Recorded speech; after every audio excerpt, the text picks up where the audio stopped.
Hamas के खिलाफ जंग के 14वें दिन इजरायली फौज ने एक बार फिर जोरदार हमला किया। इजरायल डिफेंस फोर्सेस ने आतंकवादी संगठन हमास के 100 से अधिक ठिकानों पर बमबारी की और उसे जबरदस्त नुकसान पहुंचाया। गाजा में रात भर इजरायली हमलों की भयावह रोशनी चमकती हुई और खौफ से भर देने वाली आवाजें सुनाई देती रहीं। इंतकाम की आग में जलती इजरायली सेना ने इतनी मिसाइलें, इतने रॉकेट और इतने बम बरसाए कि हमास के हैवान पनाह मांगते नजर आए। इजरायली फौज के दावों की माने तो उसने हवाई हमला कर उसके एक अंडरग्राउंड टनल, हथियारों के जखीरे और दर्जन भर से ज्यादा कमांड सेंटर्स को तबाह कर दिया। हमास की नौसेना के एक अहम सदस्य अमजद मजीद मोहम्मद को मार गिराया, जो 7 अक्टूबर को हुए नरसंहार में शामिल था। इसके अलावा गाजा के जबालिया स्थित एक मस्जिद को ढहा दिया, जिसका हमास के आतंकी हथियार रखने और निगरानी चौकी की तरह इस्तेमाल करते थे। इजरायली वायुसेना ने हमास के हवाई बलों के दस्ते को भी निशाना बनाया।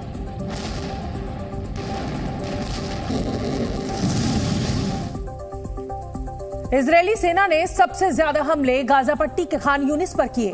बताया जाता है कि दहशतगर्द तंजीम हमास के ज्यादातर आतंकी और कमांडर खान यूनिस के रिहायशी इलाकों में ही रहते हैं। दरअसल ये आतंकी गाजा के लोगों का ढाल की तरह इस्तेमाल करते हैं और हमलों से बचने के लिए वहां की आबादी वाले इलाकों में छिप जाते हैं। खान यूनिस भी ऐसा ही इलाका है जहां ऊंची ऊंची इमारतों के साथ घनी आबादी है। ऐसे में हमास को मिटाने की कवायद के बीच इजराइल के सामने खान यूनिस पर हमले के अलावा कोई चारा नहीं बचता। उसे गाजा पट्टी के दक्षिणी हिस्से में स्थित खान यूनिस पर बम बरसाने पड़ रहे हैं, ये जानते हुए भी कि उसकी नॉर्थ गाजा को खाली करने के अल्टीमेटम के बाद बहुत सारे लोग खान यूनिस की ओर भी जा रहे हैं। हवाई हमलों के साथ इजरायल की फौज गाजा में घुसने को तैयार नजर आई। इजरायल की सरकार से हरी झंडी मिलने के बाद इजरायली सेना गाजा बॉर्डर पर अपनी तैयारियों को अमली जामा पहनाती दिखी, जबकि सैकड़ों की तादाद में टैंक, बख्तरबंद गाड़ियां और पैदल सैनिक फाइनल अटैक के लिए गाजा बॉर्डर पर तैनात नजर आए। इजरायल के रक्षा मंत्री योआव गैलेंट ने कहा कि उनका देश इस जंग को जीतने के लिए हर कीमत चुकाने को तैयार है। הקרב יהיה קרב קשה, אנחנו נהיה מדויקים, חדים, קטלניים, אבל יהיו מחירים। इजरायली रक्षा मंत्री की हुंकार बढ़ते ही उनकी सेना ने वेस्ट बैंक पर धावा बोल दिया।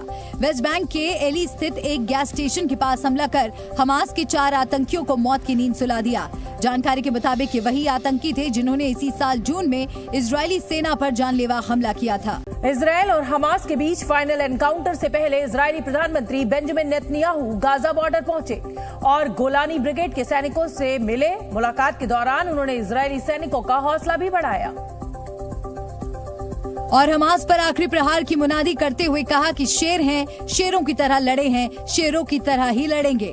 אני פה עם הלוחמים של גולני, הם באים מכל חלקי הארץ, הם לחמו כמו אריות, אם ילחמו כמו אריות, אתם מוכנים להמשך? यही नहीं, बेंजामिन नेतन्याहू ने सैनिकों से कहा कि पूरा देश उनके साथ है और इजराइल हमास को मिटाकर ही दम लेगा।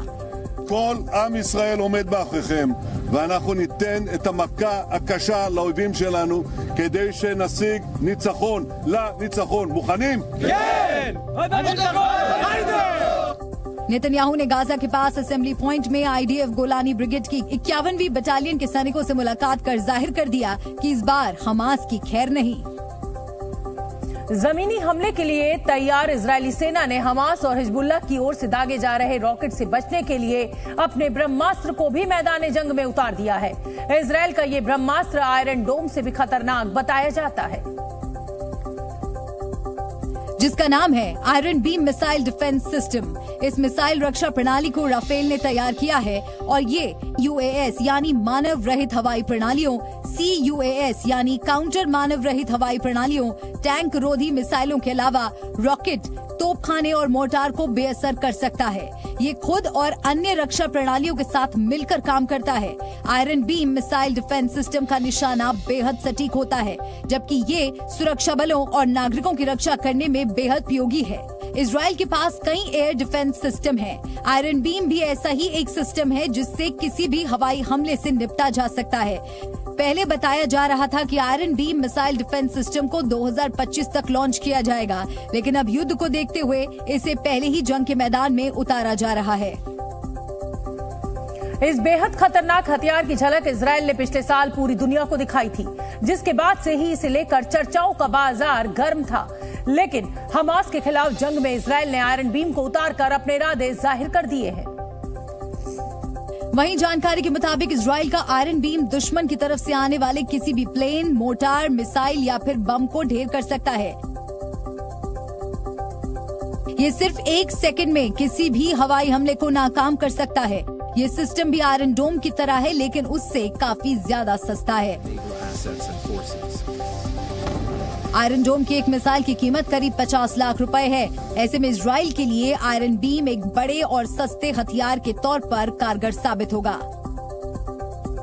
उधर अमेरिका ने भी इजरायल के हाथ मजबूत करने के लिए एक अहम ऐलान किया। अमेरिकी प्रशासन ने इजरायल से खरीदे गए 2 आयरन डोम सिस्टम उसे वापस भेजने का फैसला किया, जिसकी पुष्टि खुद पेंटागन की प्रवक्ता ब्रिगेडियर जनरल पैट राइडर ने की। In addition, Iron Dome interceptors from stocks that the United States has in country have been quickly provided to Israel.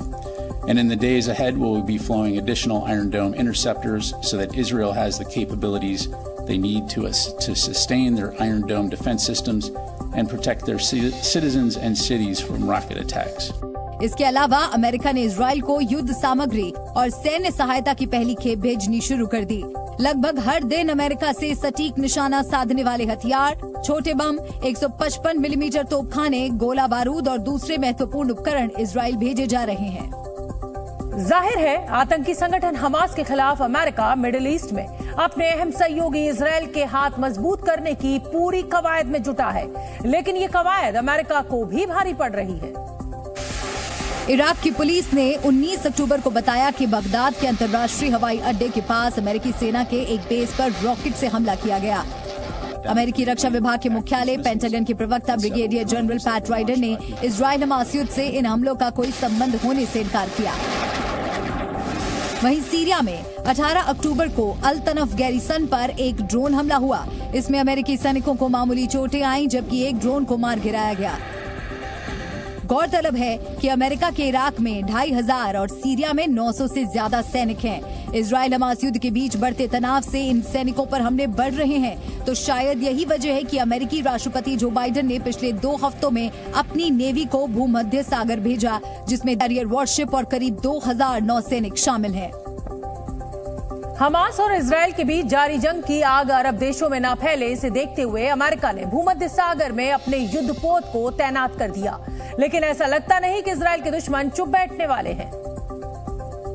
दरअसल मिडिल ईस्ट में तैनात अमेरिका के एक युद्धपोत ने कई मिसाइलों को इंटरसेप्ट किया। अधिकारियों के मुताबिक ये मिसाइलें यमन के ईरान समर्थित हुती विद्रोहियों की ओर से दागी गई थीं। अमेरिका ने 2-3 मिसाइलों को हवा में ही मार गिराया। USS Carney, operating in the northern Red Sea earlier today, shot down 3 land attack cruise missiles and several drones that were launched by Houthi forces in Yemen. हालांकि अमेरिका ने कहा किसी निशाना बनाया जा रहा था, ये अभी पूरी तरह से साफ नहीं है, लेकिन इतना तो तय है कि मिसाइलें यमन से लॉन्च हुई और लाल सागर से उत्तर की ओर बढ़ रही थी, जिधर इजराइल है। हमास के खिलाफ जंग के बीच इजराइल किसी भी आपात स्थिति से निपटने की तैयारियों को अमली जामा पहनाता नजर आया। इजराइल ने संभावित हमलों के दौरान घायलों के इलाज के लिए नया प्लान भी बनाया और इस प्लान के तहत इजरायली प्रशासन ने अंडरग्राउंड का कायाकल्प कर दिया। इजरायली प्रशासन गाड़ी पार्क करने के लिए बने अंडरग्राउंड गैराजों को अस्पताल में तब्दील करता दिखा। ऐसा ही एक अस्पताल तेल अवीव के 4 लेवल गैराज में तैयार किया गया। अंडरग्राउंड गैराज में बने इस अस्पताल में एक साथ 700 मरीजों को भर्ती किया जा सकेगा। 7 अक्टूबर को हुए हमले से पहले ही इस अस्पताल को चालू कर दिया गया था, जो अब भीषण जंग की सूरत में इजरायलियों के लिए लाइफलाइन साबित होगा। फिलिस्तीन के समर्थन में पाकिस्तान के इस्लामाबाद में मार्च निकाला गया। गाजा में जारी इजराइल के हवाई हमले के विरोध में लोगों का गुस्सा फूट पड़ा। पाकिस्तान की राजधानी इस्लामाबाद में सैकड़ों लोग फिलिस्तीन के समर्थन में सड़कों पर उतरे और इजराइल पर निर्दोष लोगों की हत्या करने का आरोप लगाया। इजराइल की तरफ से जारी भीषण एयर स्ट्राइक के खिलाफ फिलिस्तीन में प्रदर्शन तेज हो गए हैं। इजराइल के हमले में सैकड़ों लोगों की मौत के बाद फिलिस्तीन के रामल्ला शहर में लोगों ने मार्च निकाला और युद्ध को तुरंत रोकने की मांग की। फिलिस्तीन समर्थकों के तीखे तेवर के बाद आखिरकार फ्रांस ने प्रदर्शनकारियों को पेरिस में मार्च निकालने की अनुमति दे दी है। फ्रांस अथॉरिटी की तरफ से अनुमति मिलने के बाद फिलिस्तीन के समर्थन में लोग राजधानी पेरिस में इकट्ठे हुए और इजराइल की कार्रवाई का विरोध जताया। इजराइल हमास के बीच बढ़ते संघर्ष को देखते हुए मिस्र के राष्ट्रपति अब्देल फतेह अल सीसी ने जॉर्डन के राजा अब्दुल्ला द्वितीय से मुलाकात की। दोनों नेताओं ने गाजा में बिगड़ती मानवीय स्थिति के बारे में बंद कमरे में चर्चा की।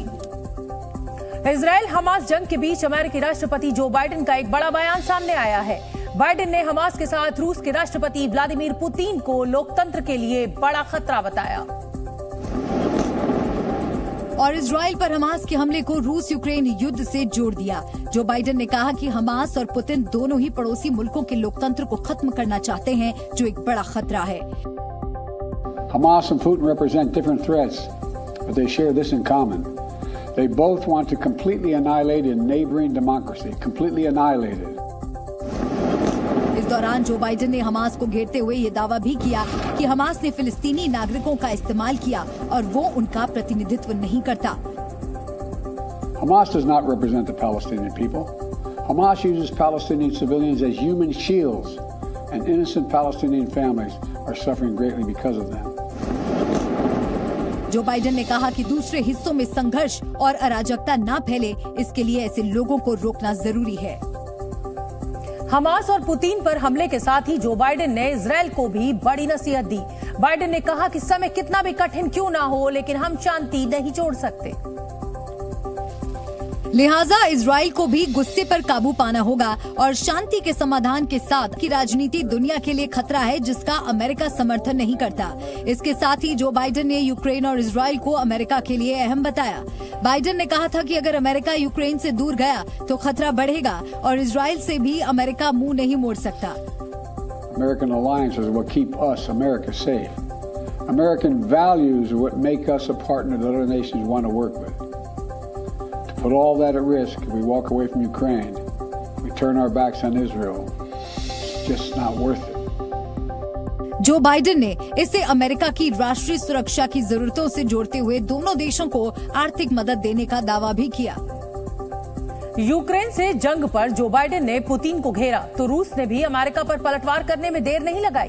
अमेरिकी राष्ट्रपति के बयान के बाद रूस के विदेश मंत्रालय की तरफ से भी बयान जारी किया गया, जिसमें यह आरोप लगाया गया कि हमास और इजराइल की जंग के लिए अमेरिका जिम्मेदार है। रूस ने दावा किया कि फिलिस्तीन और इजराइल के बीच का टकराव उपेक्षा का परिणाम है, जिसके लिए अमेरिका की सालों पुरानी विनाशकारी नीतियां जिम्मेदार है। रूस के मुताबिक अमेरिका ने संघर्ष का समाधान निकालने की बजाय उसे वर्षों तक दबाए रखा। इजराइल दौरे से लौटे जो बाइडेन का मानना है कि सिर्फ अमेरिका का दखल ही दुनिया को महातबाही से बचा सकता है और इसीलिए अमेरिका इजराइल की मदद कर रहा है। जो बाइडेन ने अमेरिकी जनता से कहा कि इजराइल युद्ध में अरबों डॉलर के खर्च की जरूरत होगी। बाइडेन अमेरिकी संसद से इजराइल के लिए अतिरिक्त फंड मंजूर करने की अपील करेंगे। हमास से जारी युद्ध में इजराइल को मदद के तौर पर अमेरिका 14 अरब डॉलर का फंड दे सकता है।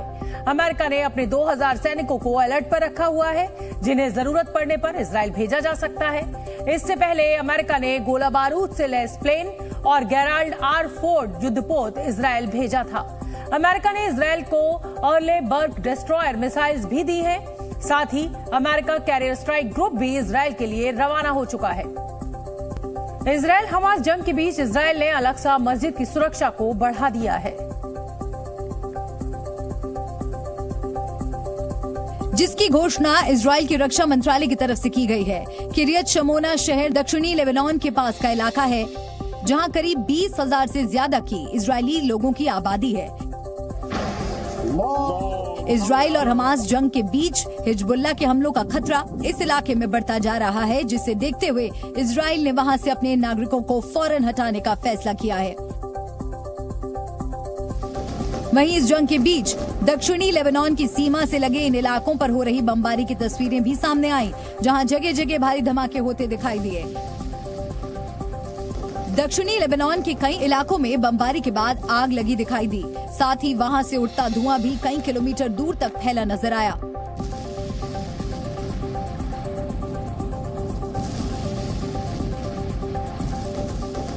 इस समय हिजबुल्लाह और इजराइल के बीच सीमा के पास टकराव भी काफी तेज होता जा रहा है। ऐसे में सुरक्षा को ध्यान में रखते हुए सीमा से सटे सभी इलाकों को तेजी से खाली कराया जा रहा है, क्योंकि अगर हिजबुल्लाह इन इलाकों पर हमले बढ़ाता है तो बड़ी तबाही की आशंका है। आज इजराइल ने जुमे की नमाज के चलते अल-अक्सा मस्जिद की सुरक्षा को अच्छी तरह पुख्ता किया। आज जुमे का दिन होने की वजह से अल-अक्सा मस्जिद की सुरक्षा में बड़ी संख्या में इजरायली सैनिक तैनात रहे, क्योंकि अल-अक्सा मस्जिद पर 3 धर्मों की दावेदारी है। इसीलिए जुमे की नमाज के बाद हिंसा की आशंका को देखते हुए अल-अक्सा मस्जिद के सभी दरवाजों पर सुरक्षा कड़ी कर दी गई। रूस के विदेश मंत्री सर्गेई लावरोव ने इजरायल हमास युद्ध के लिए ईरान को दोषी मानने से इनकार कर दिया। सर्गेई लावरोव ने अमेरिका पर निशाना साधते हुए दावा किया कि ईरान को दोषी ठहराने की कोशिशें की जा रही हैं। 7 अक्टूबर को इजराइल पर हुए हमले के बाद चीन ने इजराइल से अपने नागरिकों को निकालना शुरू कर दिया है। चीनी विदेश मंत्रालय ने बयान जारी कर जानकारी दी कि अब तक 1000 से ज्यादा चीनी नागरिक इजराइल छोड़ चुके हैं। इजराइल के भीषण हमलों के बीच गाजा के लोग दाने दाने को मोहताज हैं। युद्ध झेल रहे फिलिस्तीनी नागरिक रफा बॉर्डर खोलने की मांग कर रहे हैं, क्योंकि रफा बॉर्डर पर अनाज से लदे हुए कई ट्रक खड़े हुए हैं जो बॉर्डर खुलने के इंतजार में हैं। इजराइल हमास जंग के बीच गाजा में अस्पताल भी बर्बादी की कगार पर पहुंच चुके हैं। हालात ये हो चले हैं कि वहां घायलों का इलाज मोबाइल फोन की रोशनी में किया जा रहा है, क्योंकि ईंधन के भंडार वहां पूरी तरह से खत्म हो चुके हैं और पानी के साथ साथ बिजली की सप्लाई भी ठप हो गई है। जिन घायलों को एम्बुलेंस में भरकर अस्पताल पहुंचाया जा रहा है, उनके इलाज के लिए वहां न तो पर्याप्त सुविधाएं हैं और न ही दवाएं हैं। वहीं रात के समय घायलों का इलाज करना डॉक्टरों के लिए बड़ी चुनौती बन गया। लाइट न होने की वजह से मोबाइल फोन की रोशनी में मरीजों का इलाज करना डॉक्टरों की मजबूरी बन गया। इसका एक वीडियो भी सामने आया, जिसमें दिखा कि अस्पताल में बिस्तर पर लेटे एक घायल को मोबाइल फोन की रोशनी में डॉक्टर टाँके लगा रहा था और इस दौरान वहां मौजूद 2 लोग मोबाइल फोन पकड़े उसकी रोशनी दिखाते रहे। खान यूनिस के अस्पताल में मौजूद डॉक्टरों ने इस हालात को विनाशकारी बताते हुए दावा किया कि उनके पास न तो कोई आईसीयू बेड है और न ही कोई क्रिटिकल केयर टीम है। ऑपरेशन थिएटर लगातार भरा रहता है, लेकिन कोई वेंटिलेटर तक नहीं है। डॉक्टरों ने दावा किया कि मेडिकल सुविधाओं के अभाव में कई लोगों की मौत हुई। गाजा पर इजराइल के हमलों के खिलाफ सभी मुस्लिम देश एकजुट हैं, लेकिन जब बात उठती है गाजा के लोगों को शरण देने की, तो एक भी मुस्लिम देश आगे नहीं आ रहा है। गाजा से सटी सीमा वाले मिस्र ने साफ कर दिया है वो एक भी शरणार्थी को अपने देश में घुसने नहीं देगा। कुछ ऐसा ही बयान इजराइल के पड़ोसी मुस्लिम देश जॉर्डन ने भी दिया है, जिसकी सीमा वेस्ट बैंक से सटी हुई है। वहीं इजराइल के हवाई हमलों से बेहाल हजारों गाजा निवासी मदद की आस लिए मिस्र से सटे बॉर्डर पर जमा हो रहे हैं, लेकिन तमाम कोशिशों के बाद भी अभी तक गाजा को मिस्र से जोड़ने वाला राफा बॉर्डर क्रॉसिंग लोगों के लिए नहीं खुल पाया है। सवाल ये उठता है कि आखिर मुस्लिम देश होने के बावजूद मिस्र और जॉर्डन गाजा के मुसलमानों को शरण क्यों नहीं दे रहे? मिस्र के राष्ट्रपति अब्दुल फतेह अल सीसी ने आशंका जताई है कि शरणार्थियों की आड़ लेकर हमास के आतंकवादी भी उनके मुल्क में घुस जाएंगे। मिस्र को यह भी डर है कि जहां भी हमास के आतंकी पहुंचेंगे वहां इजराइल हमले कर सकता है।